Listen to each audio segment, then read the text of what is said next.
We recently celebrated our 5-year anniversary here at the Art of SBA Lending. That's 5 years of providing unfiltered, expert advice to small business lenders, and that's earned us a lot of trust with our listeners, so much so that they call me for career advice. Now, I know there's also a lot of leaders throughout the SBA industry who are constantly looking to source great talent, and that's why we created SBA Jobs Board. SBA Jobs Board connects hiring managers of the SBA industry who are actively searching for their next great hire with my highly engaged audience of SBA lending pros. The SBA Jobs Board is live right now on artofsba.com. If you're a hiring manager, you can go in and post a job for just $99. If you're listening to this and you're ready to start the next chapter in your career, go check out the available positions. Visit artofsba.com for more information. Hello and welcome back to the Art of SBA Lending. I'm your host, Ray Drew. This is our season finale, and what better way to end the season than by answering the question, where in the world is Chris Hurn? Chris has been an Art of SBA contributor all season long, and if you've been paying attention, you know that he's the only contributor without a title or a company by his name, and that's because he's been working on his next venture. And today we will officially announce what that new venture is. And as if that wasn't juicy enough content for you, we also discuss the painful wind down of Fountainhead, the SBA lending company that Chris founded. So sit back, relax, and enjoy the season finale of the Art of SBA Lending.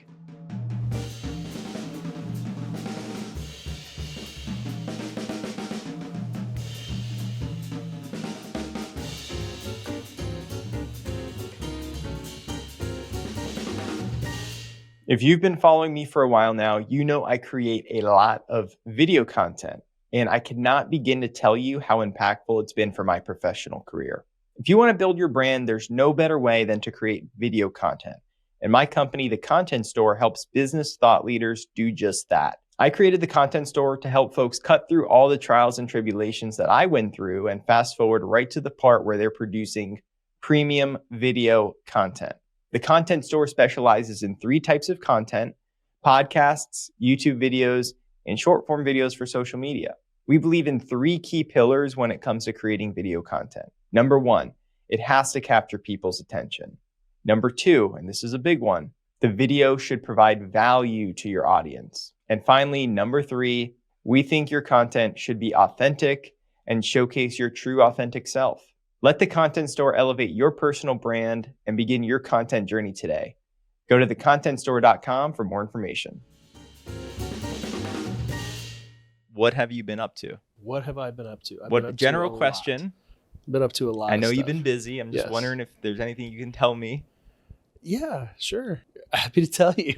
Really? Like I said, you're not releasing this for a little while, so I've got a little bit of time. Yeah. So as soon as you tell me here, now we got a clock because this is coming out in 6 or 7 weeks. Right. And so the world will know. You could do it sooner than that if you wanted. All right, we might do it. All right, then we'll keep it in order. So this will be 5 weeks from to Thursday from today. So because we've been doing the series all series long, you've been participating in the panels. You've done like I think 3 or 4 of them. It's been great. We just haven't been able to say. You've been able to tie me down with a title yet. Yeah. Right. So go ahead. Thank you. What have you called me? SBA guru and lending expert. We've done that. We've done. You're running out of titles. Fake titles. I think we did like father, author. Oh, is that right? Entrepreneur, something like Godfather, Jack of all trades. Yeah. Marketing guru. That's a classic. Right. Yeah. All right. No, but seriously. All right. So seriously.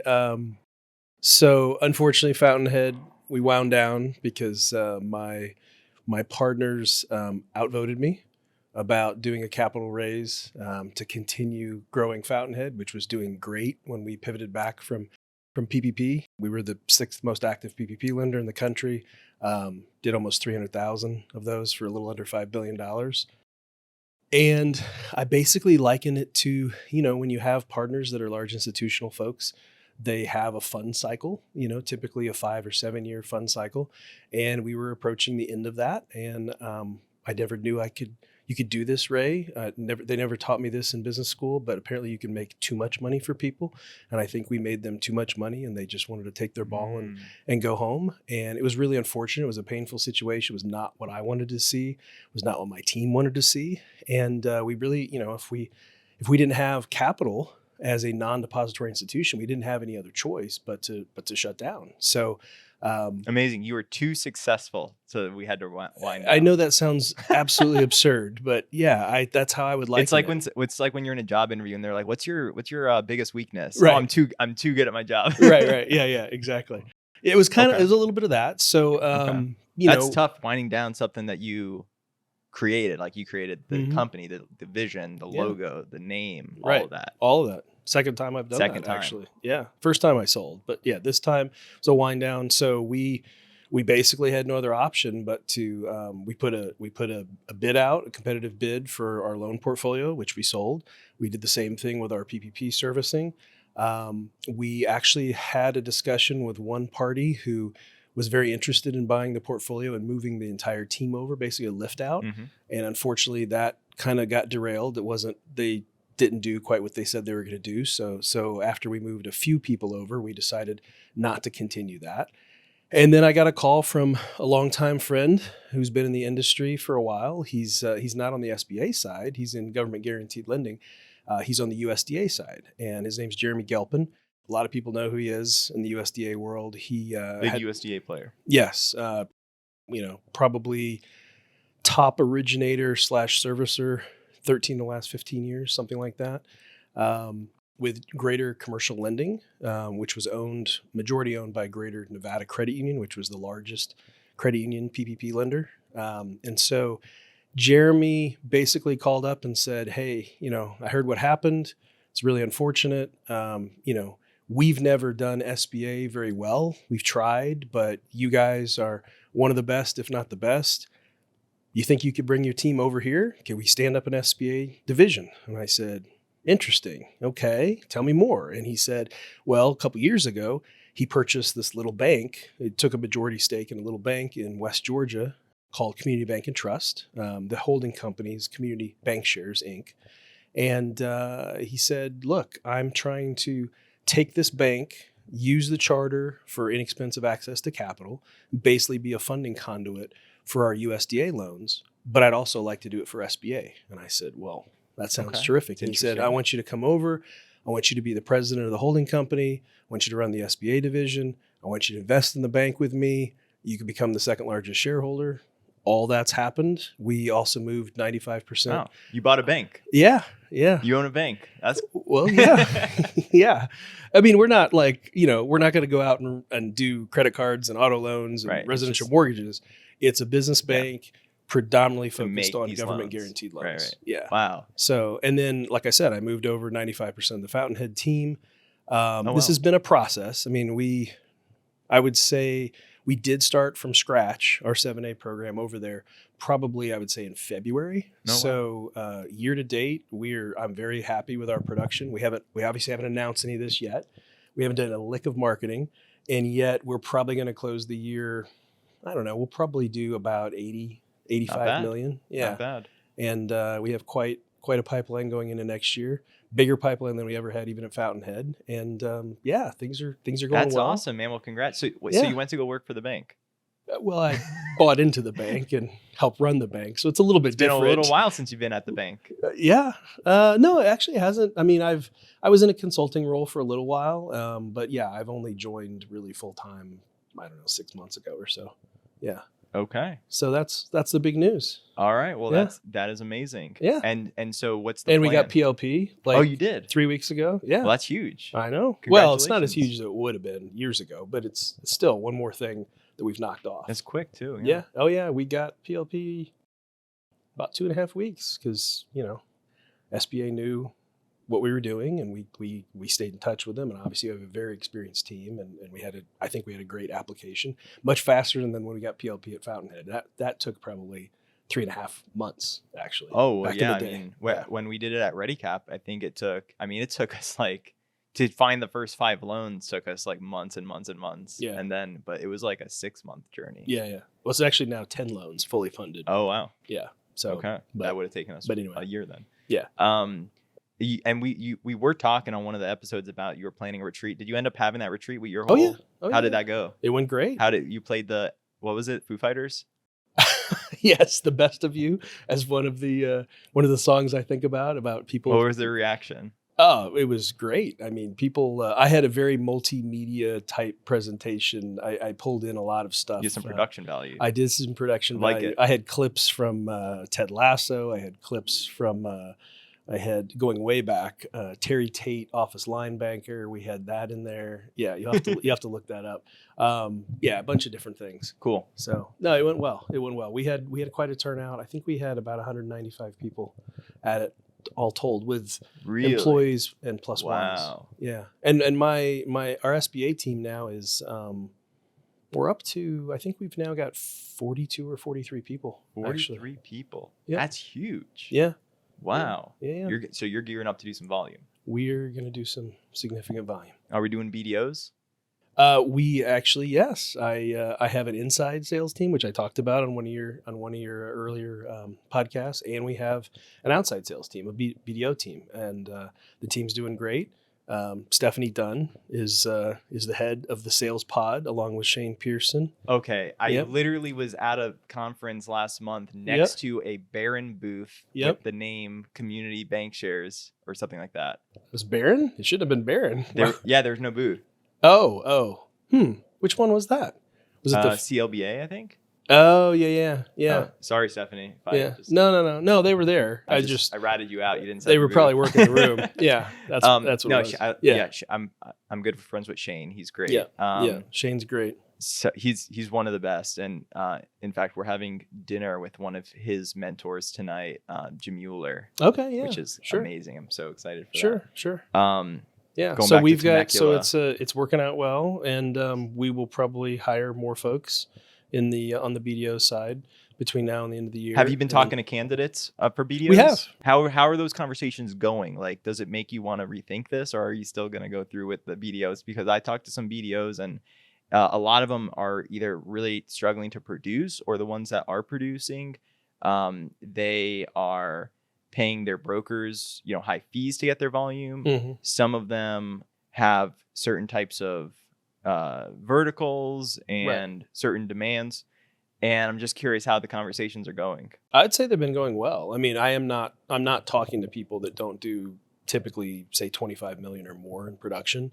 So you're finding some good producers, actually. Good producers. Interesting. Okay. And we do pay our brokers pretty well. That's right. You had one of the more lucrative models at the last. Exactly. So that actually could work. Maybe I can send some people your way. Yeah, sure. And I don't mind verticals either. I mean, I think, if you have enough diversity in your portfolio, then you probably shouldn't run into too much concentration risk. Right. Yeah. So what kind of deals are you guys looking to do there on the 7A side? We're probably right now 55-60% business acquisition at the moment. Yep. Not surprising. I haven't seen, again, not surprising. I mean, I've seen fewer and fewer real estate only deals, but you would expect that with what's happened with the rates the last couple of years. Although I think that'll start to turn again. I think we're starting to see it turn a little bit, which is cool. Yep. But going back to the recruiting, because I'm in recruiting mode right now. Right. I'm curious because I want to, you're having all these conversations, and you're trying to ask questions to try to find if someone's going to be a good fit, but there's a lot of science that goes into it, maybe some art. You've been doing it a lot longer than me. I'm just curious, what are like some pet peeves like that a candidate might say during an interview that turns you off? Like, what do you look out for? It's like, that's maybe a red flag.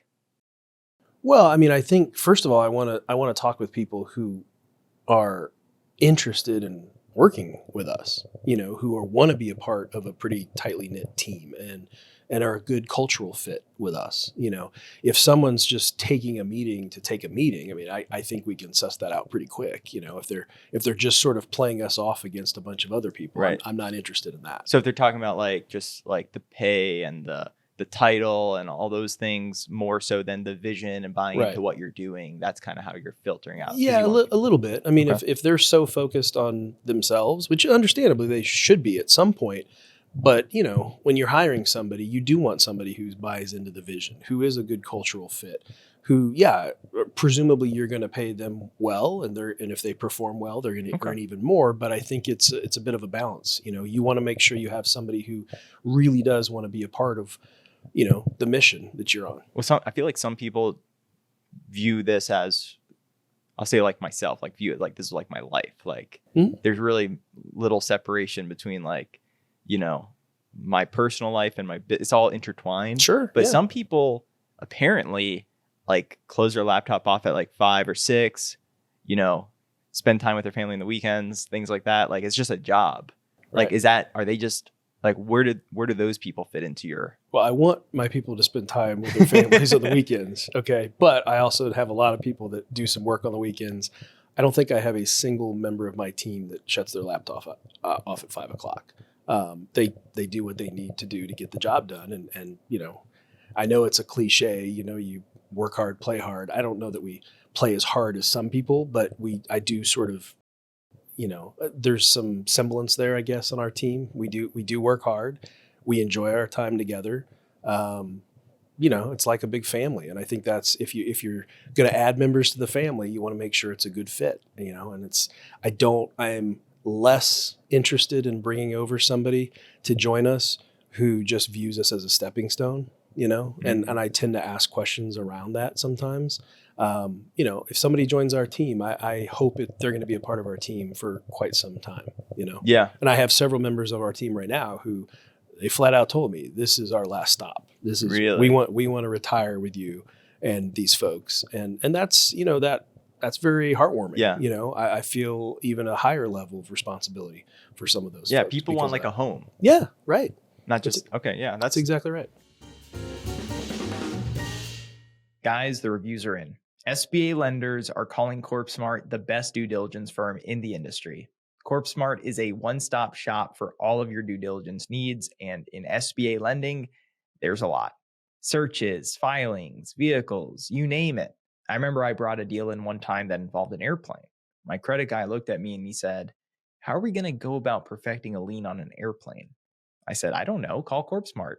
If you're not already outsourcing your due diligence, one, you're probably wasting a lot of precious hours that you could be using to go find more loans. And two, you could make a mistake, especially if you're lending across multiple states, because every state is different. If you're looking to streamline and get more efficient this year, this is an easy layup. They can connect right into your LOS so you can order your searches with a click of a button and they'll appear right in their placeholder. To discuss your due diligence needs, visit the CorpSmart website at www.corp-smart.com and you can let them know I sent you. By the way, you recommended a book, the Elon Musk. I was like, "What are you reading?" You're like, the Elon Musk biography. Yeah. So I got it. It came to my house. Thick, very thick. Well, book. You didn't ask me if it was a big book. You recommended an encyclopedia thickness book. That's Right. a 20-hour audiobook. Yes. And that was what, 2 weeks ago? Something like that. I'm 15 hours through it. Wow. I'm 75% Congrats. through it. It's amazing, Now, right? It's really good. Yeah. But now, are you going to start running your company like Elon runs his? And if you don't know, he's very demanding and he pushes people to do things that are considered like impossible deadlines. Right. Cut 80% of the cost of an engine. Right. How are you going to do that? It's impossible. And then, they somehow pull, a rabbit out of their hat, like time and time again. We do some impossible things. I'm not quite as much of a hard charger as Elon. But when somebody says, "Oh, it's going to take a year to do that," I might say, "Well, what do we need to do to get that done in 2 months?" Just to sort of have them reframe it in their head and this is how it's been done, or this is how we did it at my last shop. And I'll say, okay, that's great, but how do we improve on that? How do we do that better? How do we get a 30% improvement on something like that? I do ask those questions, and That's good. I do try to hold people accountable. If they give me a date, I want to see us hit those dates. I don't want to see us slide to, a week or two or later or the next month or things like that. Are you talking about like on deals? On deals, closings, turn times and credit, turn times with, creating like a loan summary type of a thing before it goes into credit. I mean, just a variety of different things. If we've got a marketing project, I want to make sure it gets down quicker as opposed to just, letting inertia take over. And I think that's the difference. I think that's one of the things that stands out in that book about Elon is he does not, he's one of these believers, and you have to stay on top of things in order, you have to drive the train to get stuff done. He's in the trenches. Yes. Now it's a really great read, honestly. And the other thing that I find fascinating about him is he's running so many different companies, Right? Like multiple big companies, which you've ran multiple companies at the same time. I still do, but it's not easy. He does a better job than I do, admittedly, but he's the world's wealthiest man, so maybe he's got a little extra support than I do from time to time. Why do you do that? Like when you were running like Mercantile, like you invested into the Kennedy's brand, right? Yep, and you were running a chain of barbershops. Yep, franchise barbershops. Yeah. Why did you feel the need to go and do another thing when you already had this like huge company you were like building? I think I'm a builder. I enjoy entrepreneurship myself. I like to finance entrepreneurs, and I like to do multiple things, and I like to have fun with the things I'm doing. Right now I have a fintech I own part of that we're doing some things with. I have Lendeska. Yeah, Lendeska. Okay. I have some various investments that are just fun investments that I'm a part of, that I'm active with. Some soccer teams, actually, some professional soccer teams. Really? Yeah. So it's. Oh, wow. I don't know. I like to have my plate full. Like you said, there's a commingling of work and life, and I have a lot of that myself. But I'm enjoying it. I feel like I have a lot to give, and I feel like can be pretty innovative in my thinking about stuff and how I balance things. And there's just a lot for me to do, and I enjoy it. Are you just constantly thinking of ideas? Yes. How do you decide which ones are good ideas that you should actually act on, and which ones should you filter out? Like, what's your thought process? I have a whole process in terms of how much time does it take, what kind of returns it gives me, what kind of oversight do I have to do, who do I have that's close to me, who I can bring in to oversee it. I mean, how much time I have to commit to it. A variety of different things. Yeah. Amazing. So does business and like work and stuff just become all consuming then to you? Like, are you like a workaholic? Did you talk to my wife before we had this interview?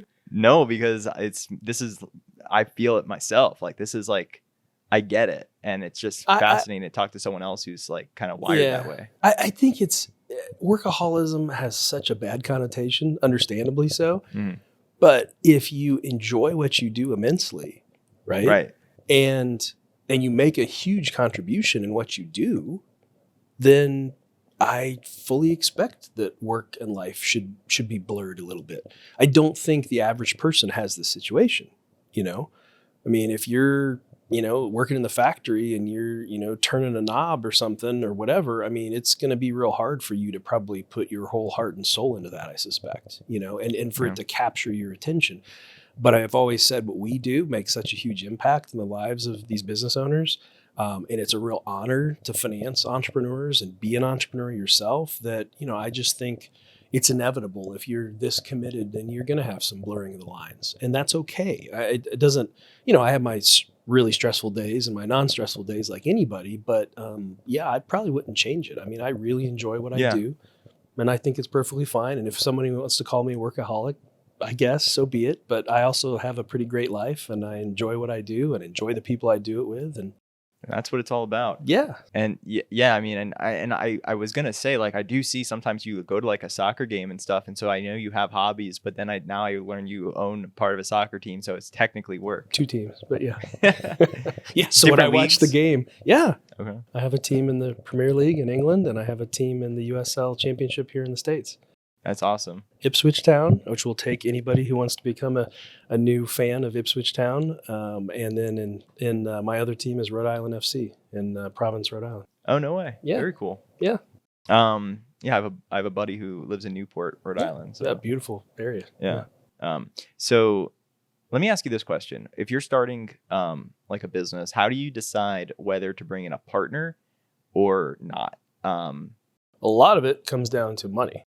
Actually, really, capital, access to capital. Yeah, if you had the capital to do it all yourself, I would probably not have a partner. But if you needed a certain other skill sets, would you bring in a partner, you think, or just hire someone with those skill sets? Like, how do you think about that? It depends how exceptional their skill sets are. If I brought them in as a partner, or if I just hired them in. Yeah. I mean, all else being equal, I've had partners in just about every business I've been a part of.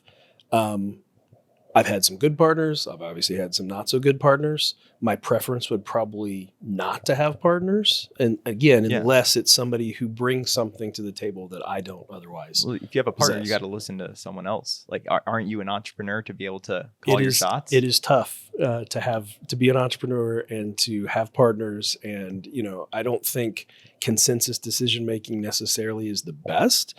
But when you have partners, you have to take others' considerations.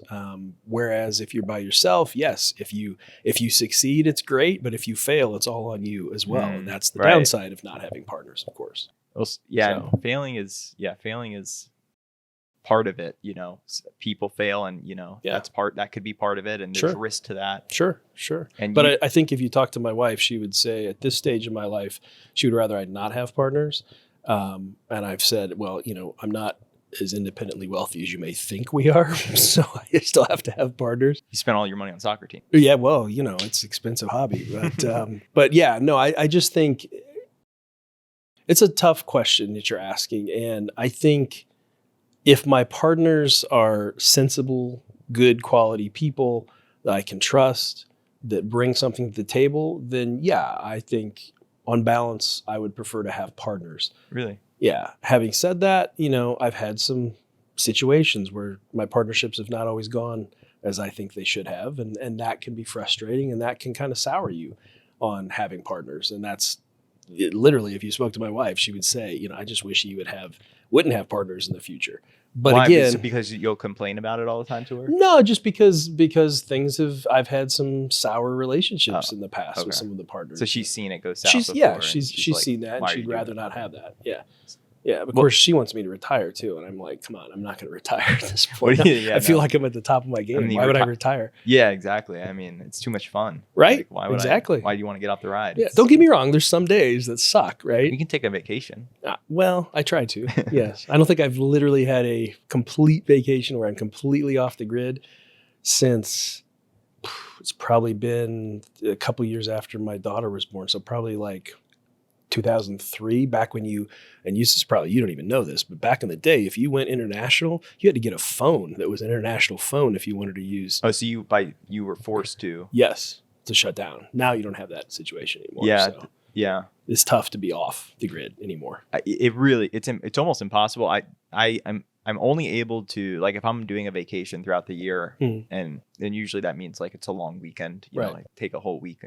It's not really something I'm doing throughout the whole year, but even if I do it, my phone's ringing, right? So, and the email's going, and it's just piling up. You got to do the same amount of work. You're just now having to have the stress if you come back on Monday and it's piled up. But I do find the week between Christmas and New Year's to be the slowest week of the year for me. So that is a time where I can purposely like unplug. Yeah. And that's what I'm telling myself I'm going to do this year. Okay, good. So we'll see. I'm actually going to go to England for about 3 weeks during that time, just so I can cram a bunch of soccer games in, because during that time of the season, they happen like every 3 to 4 days. Oh, awesome. Yeah, that'd be cool. So going back to like risk, failure, risk, all this stuff. So when you were at Mercantile, you basically PG'd the debt. You were a lender. Yeah. But you were interim lending. So you were basically underwriting to your ability to get taken out with the debenture. That's right. Well, with the debenture as well as on the first lien on 504s as well. Because back then there was a pretty healthy secondary market of buyers who would buy the first liens. Yeah. You were funding it and then selling it you know, right. Did you get stuck with any like during the period where it started drying up? We had one deal that we ever didn't get taken out of because the bank got taken over by the FDIC. This would have been like 2010. And when the bank got taken over, we couldn't get the final construction draw to get funded. So that was, and we then went through, it was probably a year and a half or so, going through trying to find that particular loan in a loan pool that the FDIC had sold to other lenders, to then negotiate with the general contractor to get the lien waiver. I mean, it was a whole process. But that was the only time. Well, and I can live with that type of risk. Yeah. But what about when you did Fountainhead and aren't you balance sheeting the unguaranteed portion? Mm-hmm. Yeah. And so is that a different level of risk that you're taking on? Do you personally? Yeah. Oh yeah. Yeah. I mean, that's the difference now is now I'm no longer personal guaranteeing, tens of millions of dollars worth of warehouse facilities. Yeah. Well, your wife probably likes that. She does. Yeah. Has your risk profile changed as you've kind of really, I guess, I'm assuming you build wealth as you keep going. Right. Has your risk profile changed now that you have more to lose, and you know what I mean? Yeah, no. And I've had some friends that have asked me that same question before. And here's how I would say it. I don't play not to lose. I play to win. And so that permeates my thinking about these sorts of things. So yes, it would be real easy to say, okay, all right, if you've done well, let's preserve capital and make no other, quote unquote, risky investment decisions. But the problem is if you do that, then you're playing defense the whole time, right? And okay, fine. But then you ought to be really happy if you make, 7-8% year over year return on your investments, right? Well, that's not exactly very exciting. Exactly. So what I try to do is I have some passive stuff that's the boring stuff, but then, life's short. I want to have fun with some of the things. I want to take some flyers on some things that I really believe in, that they're not, if they perform well, they're not going to be, a single digit return. They're going to hopefully be triple digit return. And so that's a different way of thinking about these sorts of things. I've always said when I was personally guaranteeing the warehouse facilities, at some point you can come after me, but it's not there. It's like, I think of my high point at one point, I had like 75 million that I personally guaranteed. And I can tell you, Ray, I did not have 75 million liquidity. Yeah, exactly. If you have $1 million and, you PG, whether you PG $1 million or 75 million, it's all the same. You're going broke. Exactly. So but then it comes back to, how much are you trying to mitigate the risk? And frankly, how much do you believe in what you're doing? If you fully believe in what you're doing, and doesn't mean you're not going to have obstacles in the way. It doesn't mean you're going to have problems that you're going to have to overcome. But if you fully believe in it and you've mitigated your risk, then I do believe there's solutions to be found to work through it. That sounds responsible and smart. Elon, kind of going back to the book, obviously he took his winnings from PayPal, dumped it all into the next thing. He keeps going. I don't know about him mitigating any of the risks, but I think his mindset is just more like, we got to get to Mars. Well, yeah, somewhat. Like he's just super, he's open to a lot of risk. Yes. I don't want to make this about Elon, but anyway. No. But the other thing that people always talk about, right? And I know we're talking investment stuff, but yeah, this is not your SBA podcast anymore. No, exactly. People have turned off, right. 20 minutes ago. But if you think about it, some of the wealthiest people in the world have really concentrated their risks on certain investments. He's a great example of that. Whereas the conventional wisdom is to diversify, right? Yeah. Don't have too many of your eggs in one basket. And you won't go poor. Right. And that's okay if you want to hit singles, but if you want to hit grand slams, some of the wealthiest people on the planet got there because they concentrated their risk in certain categories and certain things that they felt really strongly about. They knew a lot about. It's kind of now we're talking Warren Buffett. You invest in what you know. And that's where they get the kinds of commiserate returns because they know that industry. They believe in themselves. Yes, they've probably mitigated some types of risks that they've got, but they're going for big returns. So I think that's also a consideration in all this. That makes sense. I wanted to ask you a question. It's something I noticed when we were at Mercantile. Mm-hmm.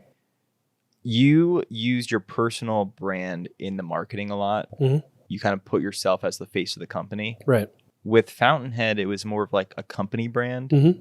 You were still out there, doing some things, but was that a conscious decision you made? Yeah, it was. Can you tell me your thought process behind making that decision? My thought process was when I've been in this industry now since 1998, and in order to stand out sometimes, You got to put yourself out there. Not too many people in our industry are great marketers. And so I'd like to think I was a really good marketer at the time and really did a lot of things to stand above, to get top of mind consciousness with people. Sure. But as you've done that for a period of time, if you've got the flywheel moving, you don't always have to continue doing that. So by the time I did Fountainhead, I think a lot of people know who I am. They just knew you were attached to it. It's your company, and you're right. already, it's like already exactly. there in I heads. can I can share the stage more with people like a Lance Sexton or a Stephanie Dunn or a Michael Bland or Jeremy Gelpin or all these other folks that are part of our team. And I think you'll continue to see that. You also, if you have enough momentum, you also don't have to do as much marketing as perhaps you were when you were up and coming as well. So yeah, my thoughts about this has evolved over time for sure. We have a lot of great marketing coming up, so I'm not like not doing that. It's just I don't feel like I need to quite do it as much as I once did. Yeah. And at this point too, I mean, I'm doing a lot, in the company. Again, I'm not in every org box like I was coming up. Which is tough to do long term, but I feel like I've got a lot of competent people around me who know what they're doing, and it enables me to share the spotlight with them a bit, and just that's cool. Keep going. So you do all this marketing, you get all this deal flow. Just random question, but and this is for the BDOs that listen in. Okay. Sometimes you just get what people call shoppers.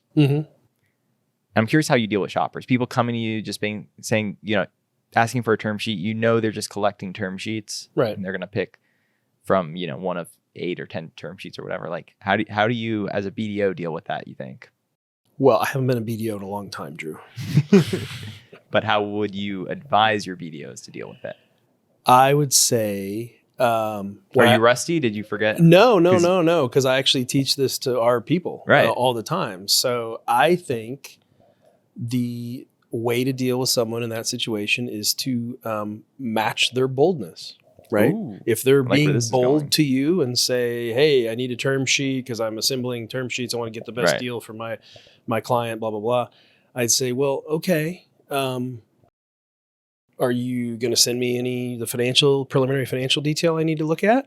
No, I'm just trying to collect it, whatever. And I say, well, okay, but you understand that if I whip out a page and a half term sheet, it literally isn't worth the paper it's written on, right? You understand that? And that's usually enough to stop them in their tracks. But sometimes it's not. Sometimes they say, yeah, no, I know, but I want to get like 3. I promise we're speaking as a referral source here, right? I always get my clients at least 3 term sheets to look at. Like, okay, that's great. But, we don't typically issue term sheets for exactly the reason I just said. If I could have an intern in the back pump out a page and a half term sheet that doesn't mean anything, you haven't looked at anything to determine if this is even a deal that's doable or not. So if you want to take our preliminary application and checklist and get me the basic stuff I need, we can get you an answer typically within 24 to 48 hours. And it's actually an approval letter that you can rely on, not just a 2-page term sheet that doesn't mean anything. But why do all that work if they're shopping you against 9 other lenders? Because I tell them I'm actually going to be the only one that'll probably look at their information and tell them exactly if this is a deal that'll work or not, and explain why it'll work. And if it doesn't work, I'll tell them that also. And I'll also be giving them it's an 8-page approval letter that gives all the information that they would ever need. And that's what I then expect that they're going to come back, put in front of their client. We also schedule a call immediately to go through any concerns or questions they have so we can flesh those out, we can answer them, and we ask them to sign it, send us a good faith deposit, and we put an expiration date on it as well. So if they don't do it, we move on. So that's the kind, I think what I said earlier about sort of matching their boldness, if they're bold enough to tell me up front that they're going to, they're just collecting term sheets to shop around, then I'm going to match that boldness and say, well, why would you do that? You're ultimately going to waste your time. Why wouldn't you want to have a little more substantive, discussion about this and actually give me something that you can then rely upon? So that's interesting because you're basically, I feel like you're saying that a BDO should demonstrate their expertise and their ability to execute, be serious about, the commitments they're making, and basically show them that through this process and convert them from a price shopper to someone more focused on execution. Yeah. And the flip side of that is that you just say, you know what, if you're looking for price, I'm out. I don't sell on price. What do you think about that strategy where you just say, you know what, I just pull the plug on the whole thing just because you're viewing them as someone who's only focused on price? Well, I think generally people don't get an SBA loan because of the price. Okay. Right. I think generally people get an SBA loan because of the terms being better than ordinary conventional financing. True. Okay. So and again, this is an educational opportunity to talk about with a prospective client, is your capital, are you at more or less risk putting more of your capital into that commercial real estate that you want to buy for your company, or does that lower the bank's risk? And the answer, of course, is if you use up more of your precious capital to lower the bank's risk, that inherently increases your risk as the business owner, right? So why not try to do the opposite, which is to preserve more of your precious capital, to put less down. And yes, that would increase the bank's risk normally, but you're dealing with a lender who is an SBA lender who is bringing in the U.S. government to mitigate some of that risk. And so I think you got to talk to people about these things. You also got to talk to them about, the terms. When you have a much longer repayment term compared to what an ordinary conventional bank would offer, now you're talking about obviously lowering your monthly cash flows. It's going to not as negatively impact your monthly cash flow as it might if you got an ordinary conventional bank loan. Also, the reality is, I get people sometimes come to me talking about business acquisitions and how they want to do that conventionally. And I basically kind of chuckle and say, good luck with that. That's a tough one. You're looking for a needle in a haystack with that one. Exactly. But it's all education. It's a lot of education. It's selling, and you can sell and market through education. Right. Which is I find to be the most effective way to sell. But I also think these people know less, generally speaking. A business owner, they make their widgets, they heal their patients, whatever they do, right? They know a lot less than we do about SBA financing, obviously, right? So I think it's incumbent upon us to educate them about why this is a better financing option for them. A lot of them haven't thought about that. If you don't know much about something that you want to purchase, a lot of times you're going to default to price, right? Right. You think that is the buying variable. It's not the buying variable. I've had conversations before with people when somebody's been really pushy about this. I've said, okay, so let me get this straight. You just want the least expensive loan possible, right? You want the lowest rate, because that's what I keep hearing you say, rate. Yeah, absolutely. Okay, so if I give you a 2% rate on this loan, that's going to be enticing to you? Oh yeah, absolutely. Sign me up. Okay, great. So you're going to sign up at a 2% interest rate, right? Absolutely. Okay, great. Because you don't care about the other terms and conditions. And then they sort of slow down and, well, what do you mean? Well, if I'm going to give you a 2% interest rate, I might have a 6-month maturity and I might need 70% down payment. But you said you were concerned about the pricing, right? Oh, no. That's not what I meant. Oh, okay. So Linda, let's talk about the other buying variables that come into play here, even when you're buying money. Because that's what they're doing. Well, and another effective strategy I've seen, actually, I haven't actually done this, but I think most entrepreneurs would be receptive to it. But it's essentially, they have a product or service, right? Right.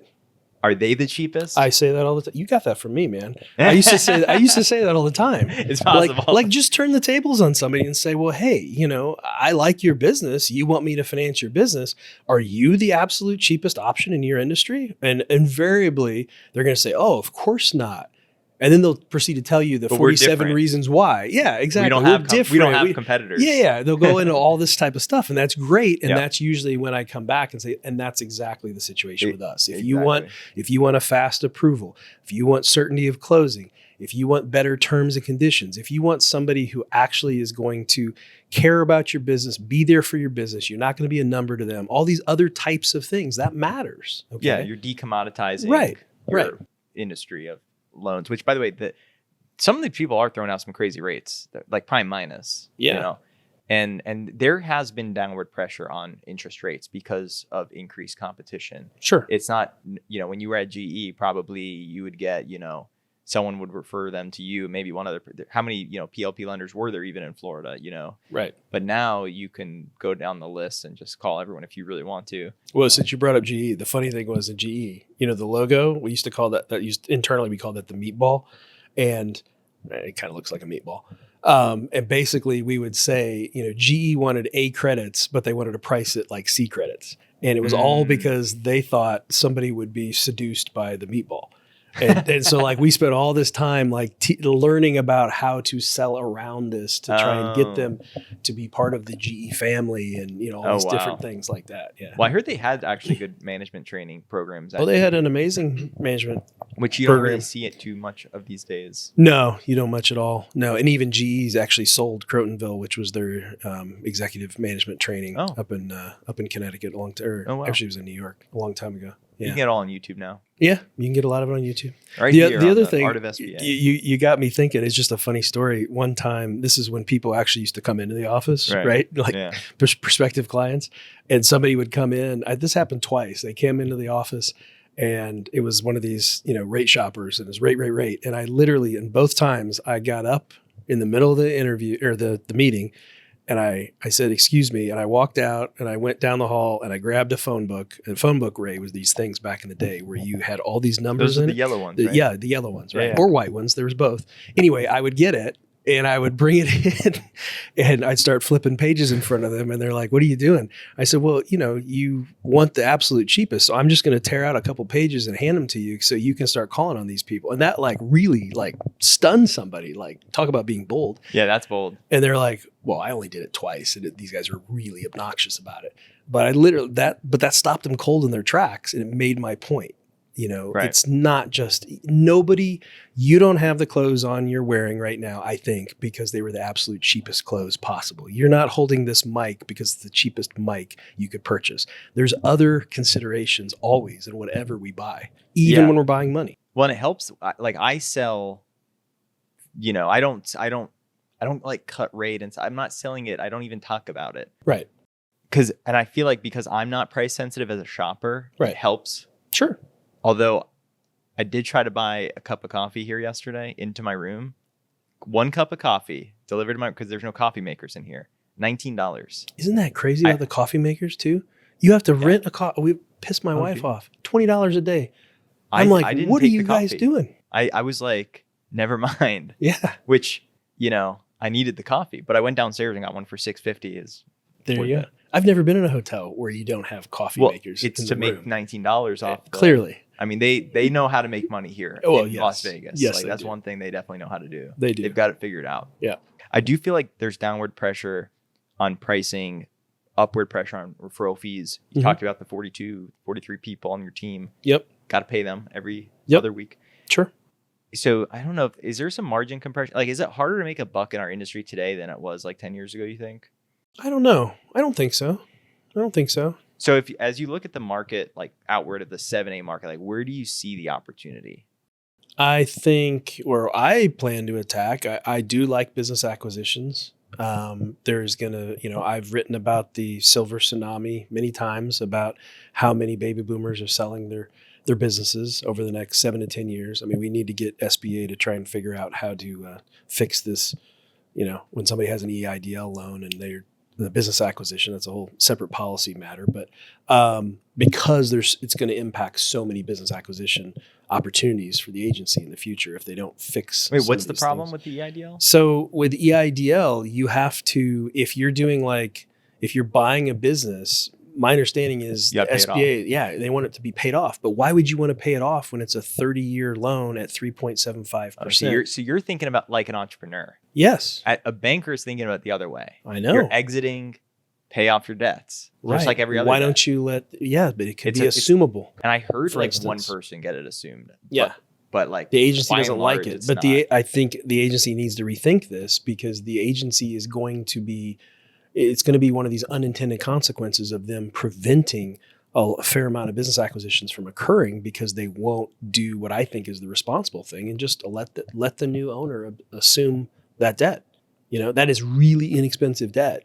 I guess it's a nice to have. I don't know if people aren't going to sell their business. I think I've seen some situations where it has been a huge stumbling block already. Maybe. Yeah. I mean, it's kind of like I'm not going to sell my house because I got, a 2% mortgage on it. That's affecting the home mortgage business right now. There's tons of people in this country, Ray, that have. All right, that's fair. Have mortgage rates in the mid 2 to mid 3% range, and they're not selling their house because if they sell, now they got to go get a 7%, and now they've just tripled their monthly expense. I'll concede there might be some cases in there. Yeah. Now, there was some breaking news at the conference today. No, what was that? They're going to allow equity rollover. Like, how you can do partial change of ownership, but it has to be a stock purchase. Right. They're going to allow them to do it in an asset purchase now, where the seller is going to be able to be a owner in the buying entity. That's good. That's interesting. Yeah. And you can actually do it today. They said it's allowed today, but you got to go GP. Right. Yeah. And this is coming out in 5 weeks. So there's probably a notice out right now. So anyway. Exactly. So how are you going to attack business acquisitions? Yeah. So I just think it's a huge market. I think, I've always been a big believer in going after certain niches as well. Now you have to be careful with that because if you only go after niches, that can get you in trouble with the regulators with concentrations. But if you have enough diversified deal flow, then I think you should be okay. I think some deals, I've had these conversations as well. I mean, a typical business acquisition loan that's cash flowing, but not like stellar cash flowing. Almost every SBA lender is going to price that at the maximum spread. So there's not much to negotiate there. I think you have to think about, part of why you're doing this is to build up a servicing portfolio as well, and if you have a good servicing team like we do, I think that's where you can claw back some of that compressed margin, perhaps long term. I also think some compressed margin happens in our industry because SBA is just one division or department at a lending institution. They have so many others where they're seeing much bigger margin compression, and so I think it's important that we pick the areas we want to be a part of. We want to be in certain lines of business and not other lines of business. I realize that's not something everybody can do, right? I mean, if you're a little community bank in a little community, maybe you do want to be the place that people get their auto loans and they have checking accounts and they have credit cards and they have a home mortgage and all these other things. But that doesn't mean that's necessarily how we view it or what we want to do. Right. So, yeah. Well, we're going to have to wrap it up because we're running up on time, but we'll have you back, more. And, maybe next season, I got to see what we're doing. I got to do another 40 episodes next year. So all right, may have to ask you for some help, but we'll talk about that later. But thank you for doing this. This was great. Yeah, appreciate it. And we're done. All right. Great. Thanks, man. See ya. All right. All right, that's it for this week's episode. If you want more SBA content, you can sign up for our monthly newsletter and check out our sister shows, SBA Today and The BDO Show. We'll leave a link in the show notes. And don't forget to subscribe to this podcast so you never miss an episode of The Art of SBA Lending. Ta-ta.